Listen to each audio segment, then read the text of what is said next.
It happened when I was 19. My friends and I used to look for places to film short horror videos, abandoned factories, rail yards, anything that looked creepy on camera. One summer night, we found an old drainage tunnel behind the industrial park outside town. You couldn't even see it from the road, just a small opening in the hill, half covered with weeds, a trickle of water running from it. There were no fences, no signs, just a concrete mouth leading into darkness. We thought it was perfect. There were 4 of us: me, Jay, my cousin Tyler, and Mia, who handled the camera. The plan was to film inside the tunnel for a few minutes, get some echo shots, and leave. Easy. The air inside was cold, thick with the smell of rust and wet concrete. Every sound bounced: footsteps, laughter, even our breathing came back at us louder than it should have. After about 50 feet, the tunnel split. One side kept going straight, the other curved down slightly. Jay, of course, wanted to go deeper. So we did. We kept walking until the light from the entrance disappeared completely. The only thing we had were our flashlights, small ones from our phones that barely cut through the dark. The walls were lined with graffiti. Some were just names, but others looked strange, symbols drawn over each other in thick black spray paint. One said, "Turn around." Jay laughed. "Classic," he said. "Someone trying to scare us." But Tyler pointed out something I didn't notice at first. The paint wasn't faded like the rest. It looked fresh. We kept going anyway. A few minutes later, Mia stopped recording. "Do you guys hear that?" she whispered.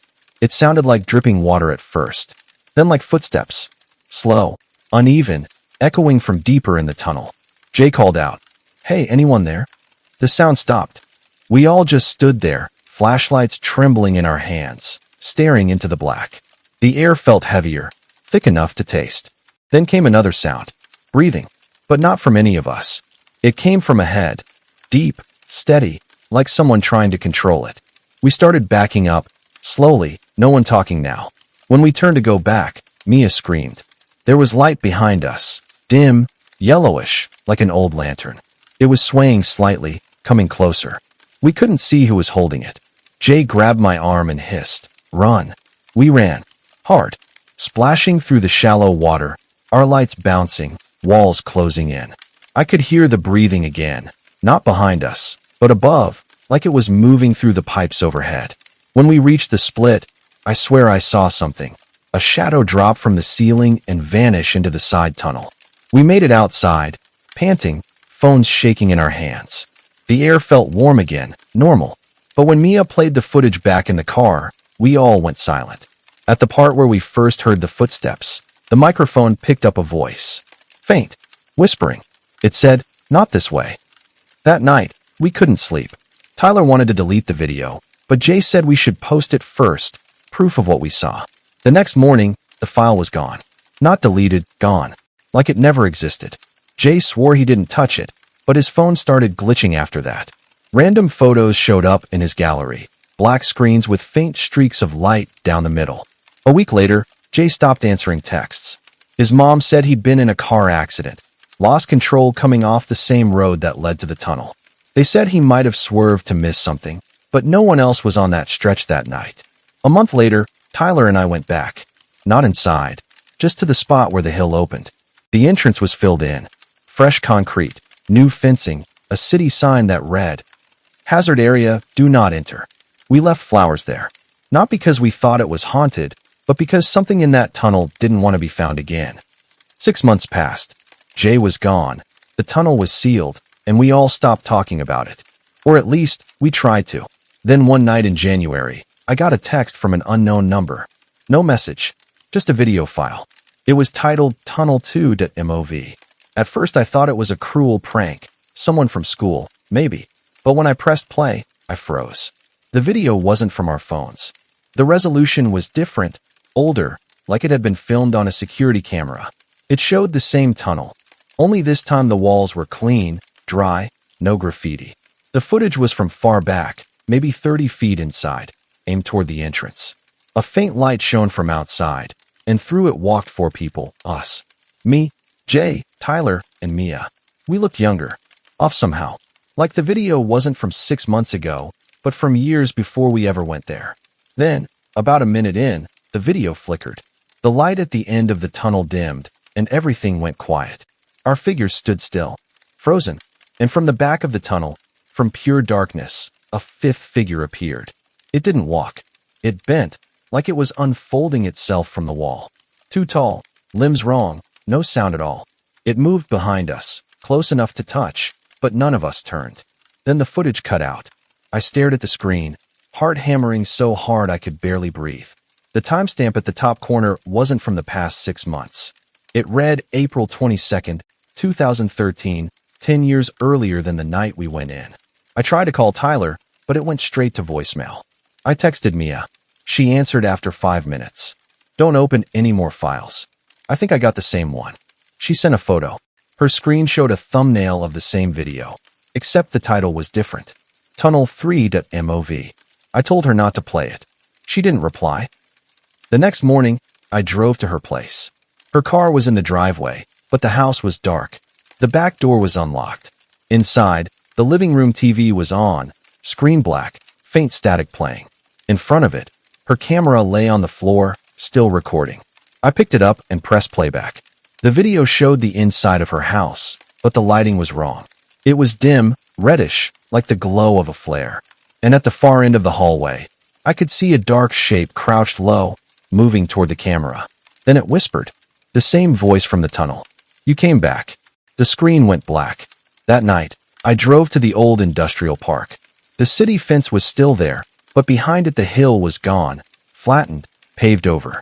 But when I stood there, I could still hear water dripping, faint but steady, coming from somewhere under the asphalt. I went home, deleted my messages, changed my number. But a few nights later, my phone vibrated again. Unknown number. This time, it wasn't a video. It was a photo, grainy, almost too dark to see, until I brightened it. It was my own living room, taken from the corner near the ceiling. And in the reflection of the window, you could see someone standing behind me, head tilted, watching. A week after the photo, I stopped sleeping. I tried. I'd lie in bed until the lines of the blinds blurred, every creak sounding like footsteps, every flicker of shadow a figure waiting to step forward. I told myself I imagined it, until my phone started ringing at 3:17 a.m. every night. No caller ID, just static when I answered, and sometimes, faintly under it, that same voice. Don't stop watching. It wasn't until the fourth night that I picked up and spoke. Who are you? I whispered. A pause, then a low reply. You already saw me. That's when I realized something. The videos we got, none of us had ever uploaded them, but they were being sent from our own numbers. Like whatever it was had mirrored us. I left my phone in the freezer after that. Silly, maybe, but I couldn't stand it near me. It didn't matter. The ringing started coming from the house phone after that, the one I didn't even use. The following Friday, I got a message from Tyler. It said, "Don't go home." No context, no punctuation. Just that. I called him back right away, no answer.